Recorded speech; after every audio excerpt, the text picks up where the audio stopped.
In 1945, every country on Earth owed America money. Not metaphorically, literally. Britain owed America $4.3 billion from the war. France owed billions more. The Soviet Union had borrowed under Lend-Lease.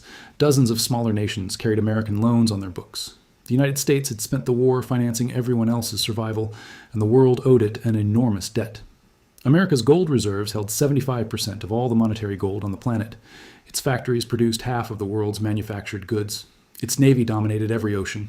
The dollar was backed by gold, trusted by everyone, and held in every central bank on Earth as the closest thing to a universal currency the world had ever seen.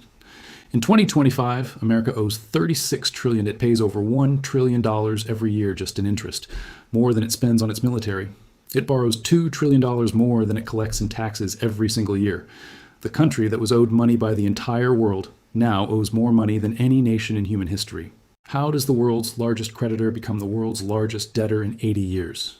Not through war, not through natural disaster, through a series of decisions that each made perfect sense in the moment and catastrophic sense in accumulation. And the mechanism that drove every single one of those decisions is still running today. Stay with me. But here's the part nobody explains clearly. The transformation didn't happen all at once. It happened in 3 distinct phases. And each phase was triggered by a crisis that seemed to demand exactly the spending that made the next crisis inevitable. Phase 1 started with generosity, and generosity, it turns out, is expensive. After World War II, America faced a choice. Europe was destroyed. Japan was rubble. The Soviet Union had just lost 27 million people and emerged from the war as a military superpower with an ideology explicitly hostile to American capitalism. America could withdraw, collect its debts, rebuild behind its oceans, and let Europe and Asia figure out their own recoveries. It chose not to.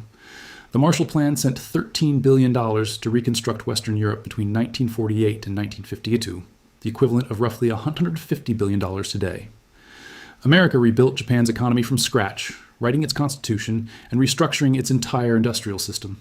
It created the IMF, the World Bank, and the Bretton Woods monetary system, institutions that made America the architect and underwriter of the entire global economic order. This was not pure altruism. A prosperous Europe was a market for American goods. A stable global financial system made American trade dominant. The Cold War made strong allies essential. The spending was strategic, but it was still spending. And it established a pattern. America as the global underwriter, the country that paid to maintain the system everyone else benefited from. NATO, American military bases in Germany, Japan, South Korea, the Seventh Fleet in the Pacific. The cost of being the world's superpower was enormous, and America paid it year after year, decade after decade. Now here's where the first crack appeared. Because the spending that made America powerful also created a problem nobody wanted to admit. By the mid-1960s, America was running the Vietnam War and Lyndon Johnson's Great Society program simultaneously, guns and butter. The military cost of Vietnam consumed hundreds of billions. The domestic programs, Medicare, Medicaid, food stamps, federal education funding, were enormously popular and enormously expensive. Johnson refused to raise taxes to pay for either. He borrowed instead. The borrowing created a specific problem. Under Bretton Woods, the dollar was convertible to gold at $35 per ounce. Foreign governments that accumulated dollars could demand gold from the U.S. Treasury. As America printed more dollars to fund the war and the welfare state, foreign governments, led by France's de Gaulle, noticed the math didn't add up. More dollars existed than gold to back them. They started converting. By 1971, America was running out of gold.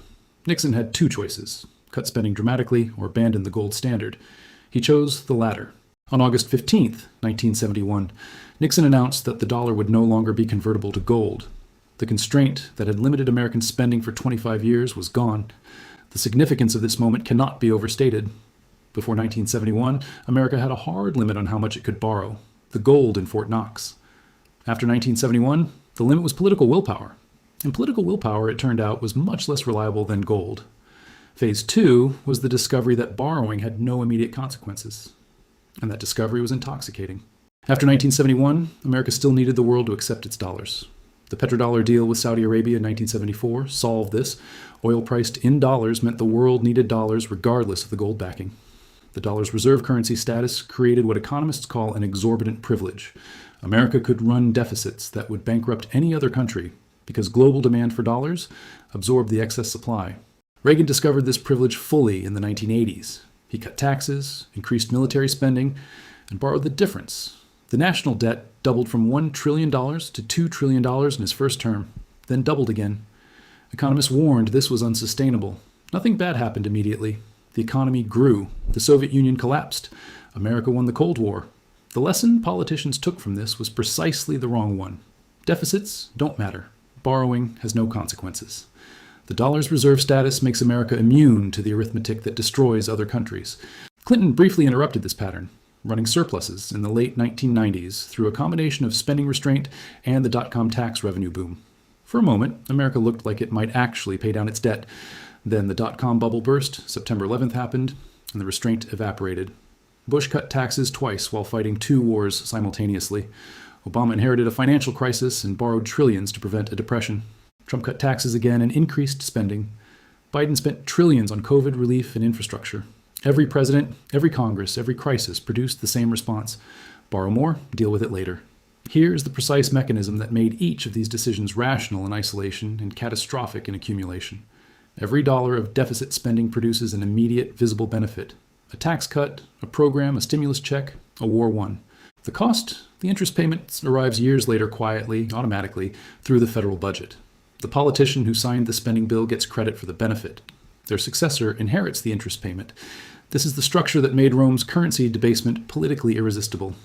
It's the structure that made Britain's post-war welfare state expansion unsustainable. It's the structure that made every great power's fiscal decline look, from the inside, like a series of reasonable choices. America's national debt hit $1 trillion in 1981. It hit $10 trillion in 2008. It hit $20 trillion in 2017. It hit $30 trillion in 2022. It hit $36 trillion in 2024. The acceleration is not linear, it's exponential. Each dollar of debt generates interest that must be borrowed. The borrowed interest generates its own interest. The compound effect is what makes debt dynamics so dangerous once they pass a certain threshold. America crossed that threshold. The interest payment on the national debt, $1 trillion annually, now exceeds the entire defense budget. It exceeds the entire Medicare budget. It is the fastest growing line item in federal spending, and unlike every other line item, it cannot be cut. It is automatic. It compounds daily. It grows regardless of which party controls Congress. Now here is why this is not just history. It is the operating reality of America's financial system right now. In 1945, America could afford to be the world's banker because it had the world's largest surplus of productive capacity, gold and creditor claims. It lent from strength. In 2025, America borrows to maintain the appearance of that same global role. It still funds NATO, still maintains bases in 80 countries, still underwrites the global financial system, but now does so on borrowed money at $1 trillion per year in interest, with a debt-to-GDP ratio of 123%. The creditor who becomes a debtor doesn't lose power immediately. The reputation, the institutions, the military capacity, all persist long after the financial foundation has shifted. Britain maintained the appearance of a great power for decades after Suez demonstrated that the foundation was gone. The pound remained a reserve currency for years after the economics no longer justified it. America's dollar remains the world's reserve currency. America's military remains unmatched. America's institutions remain the most trusted in the world. But the financial foundation, the surplus, the creditor position, the ability to lend rather than borrow, is gone.